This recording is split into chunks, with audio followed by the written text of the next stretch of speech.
Welcome to my channel. আমি মহারাজার এত রাত্রিবেলা আবার রাজ চক্রবর্তী সৃজিত মুখার্জি বওয়াল লেগেছে ভাই একটা, আর সেটাতে অফিসিয়ালি দেবদা পারফর্ম করছে। মানে সত্যি খাদান কন্ট্রোভার্সি এখন অন দ্য পিক চলে গেছে। সবসময় আমি মনে করি যে দুটো ছবির কন্ট্রোভার্সি হলে না সিনেমা আরও বেশি পপুলারিটি পায় এবং সিনেমা আরও ম্যাসিভ লোকের কাছে পৌঁছয়। তো এখন কোথাও গিয়ে খাদান যে সবার ছবি, খাদান হিট হলে যে বাংলা ইন্ডাস্ট্রির উন্নতি, এটা কোথাও গিয়ে বোঝানোটা খুব জরুরি। তো কোথাও গিয়ে Srijit Mukherjee the first boy of Bangla industry, Srijit Mukherjee না বোঝে, মানে সৃজিত মুখার্জির এইটুকু সেন্স আছে। সৃজিত মুখার্জি একটু শিক্ষিত, একটু এই যে রাজ চক্রবর্তী একটা টাইমে সাউথের রিমেক করে এসছে, এখন সে পুষ্পা এই টোনটাকে নিয়ে সন্তান করছে, আবার সে মানে সেটাকে কাইন্ড অফ মপ করছে বা ছোটো করছে, আবার সে আগেও টুকতো সাউথের, এখন টুকছে মানে কি বলবো এই মানে শিবু নন্দু বা এ ধরনের যে ধরনের সিরিয়ালগুলো রয়েছে, সিরিয়াল ড্রামা, তাদেরকে টুকছে আর কি। তো বলার বিষয় হচ্ছে এইখানে আমাকে এক্ষুনি অঙ্কিত একটা জিনিস পাঠালো। অঙ্কিত বলল যে দাদা দেখো, এটা নিয়ে ভিডিও চাই। আমি জানি ঘড়িতে 12টা 3 বেজে গেছে, কিন্তু খাদানের সময় ভাই সবাই জেগে বসে আছে। আমি শর আজকে সারাদিন ধরে অনেকে ট্রেলার নিয়ে বক্তব্য রেখেছে, আমি এটা নিয়ে কালকে একটা ভিডিও বানাবো, ট্রেলার কেন এলো না বা ট্রেলারের তবে আমার মনে হয় না যে এটা নিয়ে কোনো বিরাট কোনো নেগেটিভিটি আছে। আচ্ছা, সৃজিত মুখার্জি কী লিখেছে সেটা তো আমি আগেই পড়েছি, ঠিক আছে, আগেই পড়ে বলেছি যে সৃজিত মুখার্জি কী বলেছে, তার একটা বাংলা ভার্সন করে আর কি বলার চেষ্টা করেছি। দেবদা সেটাকে রিটুইট করেছে বন্ধুরা। ইয়েস, সৃজিত মুখার্জি লঙ্কা লেবু দিয়ে যেভাবে রোগড়েছে রাজ চক্রবর্তীকে, সেইটা জাস্ট মানে টেরিফিক, সেটা দেখার মতন বিষয়। এবং সৃজিত মুখার্জি কিন্তু শুধু তাই নয়, সৃজিত মুখার্জি কিন্তু খুব সুন্দর করে কথাটা বলেছে যে এই সিনেমাটা চললে বাংলা ইন্ডাস্ট্রির অন্য লিগে উন্নতি হবে, বাংলা ইন্ডাস্ট্রি বড় হবে। খাদান একা কারুর ছবি নয়, খাদানকে মপ করা, খাদানকে ছোট করা দিয়ে সন্তানকে বড় করা, এটার থেকে বড় মানে ভুল আর কিছু হতেই পারে না। এবং সেটা রাজ চক্রবর্তীর মতন বিগেস্ট কমার্শিয়াল ডিরেক্টরের কাছ থেকে এক্সপেক্টেড নয়। সৃজিত মুখার্জি করতেন একরকম লাগতো, কৌশিক গাঙ্গুলি করতো একরকম লাগতো, যে তারা ভাই এ ধরনের আঁতেল ছবি বানিয়েছে, যারা মানে যাদের থেকে এক্সপেক্টেড তারা করছে না, যারা মানে যে কমার্শিয়াল ডিরেক্টর সে করছে। যাই হোক, দেবদা কি লিখেছে আমরা একটুখানি পড়ি। দেবদা লিখেছে, ধন্যবাদ সৃজিতদা, অন্তত কেউ তো বুঝলো এই লড়াই শুধু খাদানের জন্য নয়, পুরো বাংলা ইন্ডাস্ট্রির জন্য, পাশে থাকার জন্য ধন্যবাদ। পাশে আছে সৃজিত মুখার্জি। ইয়েস, দেবদা এটা লিখেছে। আবার পড়ি, ধন্যবাদ সৃজিতদা, অন্তত কেউ তো বুঝলো। মানে সত্যি কথা বলছি, ইন্ডাস্ট্রির অনেক মানুষই আছে যারা হয়তো বুঝতেই পারছে না এই জিনিসটা কী। আমি দেখলাম আমার বলার পরে সোমনাথ কুণ্ডু তিনি আলাদা করে পোস্ট করেছেন কিশোরী 10 মিলিয়ন। ভালো লাগলো যে এই জিনিসপত্রগুলো না পোস্ট করতে হবে। আমাদের যারা প্রত্যেকটা আর্টিস্ট রয়েছেন তারা তো পোস্ট করতে হবে, তাদেরকে তো জানাতে হবে রে বাবা যে আমাদের ছবিটা এত ভালো চলছে, আমাদের ছবিটা এত ভালো, এত কিছু করছে। আমি এটা বারবার কালকে বলছিলাম যে এটা শুধু রাজ চক্রবর্তী, সৃজিত মুখার্জি বা রানা সরকার বা এদের ভেতরে সীমিত থাকলে হবে না, কিন্তু ব্যাপারটা কিন্তু অন্য লিগে নিয়ে যেতে হবে।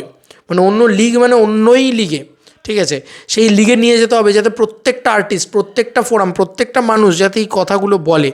এবং সিরিয়াসলি দেবদা এই কথাটা বলেছেন, ধন্যবাদ সৃজিতদা। সত্যি কথা, সৃজিত মুখার্জি না লিখলে, এতটা চেটেছে না সৃজিত মুখার্জি, এতটা ভয়ঙ্করভাবে বলেছে, খুব হার্শ ট্রুটা কিন্তু সৃজিত মুখার্জি বলেছে, লিখেছে, অন্তত কেউ তো বুঝলো এই লড়াইটা শুধু খাদানের জন্য নয়, পুরো বাংলা ইন্ডাস্ট্রির জন্য। আজকে এই ধরনের বাংলা ইন্ডাস্ট্রিতে এরকম ধরনের ছবি হলে, আমি আগের ভিডিওতেও বলেছি, আবার এই ভিডিওতে মেনশন করছি, যে অনেক অনেক টাকার বৃষ্টি হবে রীতিমতো। সিরিয়াসলি বলছি, সন্তানের মতন ছবি হলে কিচ্ছু লাভ হবে না। না সোশ্যাল মিডিয়াতে সেটার বাজ তৈরি হবে, না গ্রাউন্ড রিয়েলিটিতে সেটার কোনো ক্রেজ তৈরি হবে, না সে ধরনের ছবি নিয়ে কোনো কারোর মাতামাতি থাকবে, না কোনো নতুন কেউ এমপ্লয়মেন্ট পাবে। সন্তানের মতন ছবি দিয়ে কেউ এমপ্লয়মেন্ট পাবে না।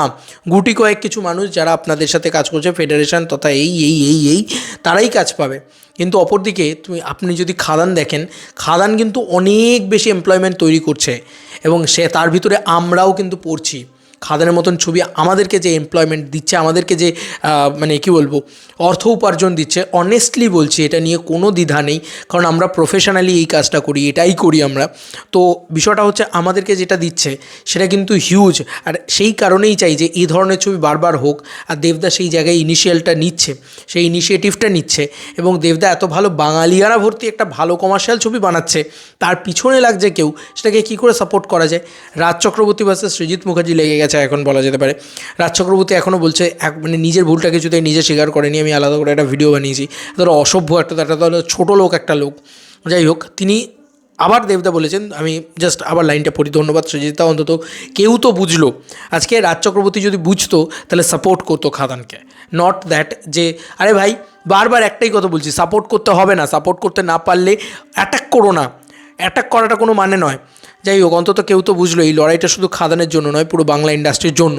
সত্যি তো রাজ চক্রবর্তী আজকে কমার্শিয়াল ছবিতে কাম ব্যাক করতে পারবে যদি খাদানের মতন ছবি ব্যবসা করে, এবং তাতে রাজ চক্রবর্তীর যে স্টারডামটা সেটা হিউজ পজিশানে গিয়ে পৌঁছবে, এবং সেটাই রয়েছে। রাজ চক্রবর্তী আজকে সুপারস্টার ডিরেক্টর, এই কথাটা বলা হয় রাজ চক্রবর্তীর পুরোনো ছবির স্টারডাম দিয়ে, কিন্তু রাজ চক্রবর্তীর পরিণীতা বা বাবলি স্টারডাম দিয়ে নয়। কিন্তু এটা মানতে শেখো, এটা বুঝতে শেখো রাজদা, এটা কিন্তু বুঝতে হবে। আজকে যদি সন্তান ছবিটা চলে, রাজ চক্রবর্তীকে বিন্দুমাত্র কেউ ক্রেডিট দেবে না। ওটা সাহানা দত্ত বানালেও চলতো, ওটা লীনা গঙ্গোপাধ্যায় বানালেও চলতো, ওটা যে কেউ বানালে চলতো। This is not credit to Raj Chakraborty, ঠিক আছে? পাশে থাকার জন্য ধন্যবাদ। হ্যাঁ, love you Srijit Mukherjee, love you Srijit Mukherjee. এই কারণ সৃজিত মুখার্জি এত ভালো একটা পোস্ট লিখেছে না, সেটাতে শুধু রাজ চক্রবর্তীকে এরম করে বাটনা বেটে দিয়েছে, পুরো বাটনা বেটে দিয়েছে, রাজ চক্রবর্তীকে বাটনা বেটে দিয়েছে ওই লাইনটার। রাজ চক্রবর্তী যেভাবে মপ করেছে, যেভাবে অসভ্যতা করছে, সেটাকে বাটনা বেটে দিয়েছে রীতিমতো সৃজিত মুখার্জি। এবং এটা নিয়ে কেউ কথা বলবে না। এখন নাকি মজা করেছিল না রাজ চক্রবর্তী, তাহলে গোটা ইন্ডাস্ট্রি এটা নিয়ে খেপে গেল কেন? গোটা অডিয়েন্স ফোরাম এটা নিয়ে খেপে গেল কেন? গোটা সোশ্যাল মিডিয়া ক্রিয়েটাররা, মানে আমাদের কথা বাদ দাও, আমরা না ফ্যান কেটার করি, সো কল্ড ফ্যান কেটার করি, যারা সোশ্যাল মিডিয়া ইনফ্লুয়েন্সার আছে, লাইক মানে ইনস্টাগ্রাম যারা করছে, ইনস্টাগ্রামার যাদেরকে বলা উচিত, আমি জানি না তাদেরকে এক্স্যাক্টলি কী ওয়ার্ডটা ইউজ করা উচিত, তারা রিলস বানাচ্ছে বলছে, তারা কেন খেপে গেল ভাই? সবাই একসাথে খেপে গেল, তাই সবাই ভুল। আর মানে যারা বলছে যে রাজ চক্রবর্তী ঠিক কাজ করেছে, জাস্ট মজা করেছে, তো এটা এমন কিছু ব্যাপারই না, এটা এতটাই তারা ঠিক আমার মনে হয় না। আমার মনে হয় যে হ্যাঁ, আমরাই সবাই মিলে একটা সাথে একসাথে লড়বো। দেবদার এগেনস্টে কেউ কথা বললে, খাদানের এগেনস্টে কেউ কথা বললে, ভাই বাটনা বেটে দেবো একদম। চল ভাই, খেলা হবে। চলো বন্ধুরা, নতুন কোনো ভিডিও দেখা হবে। Bye bye.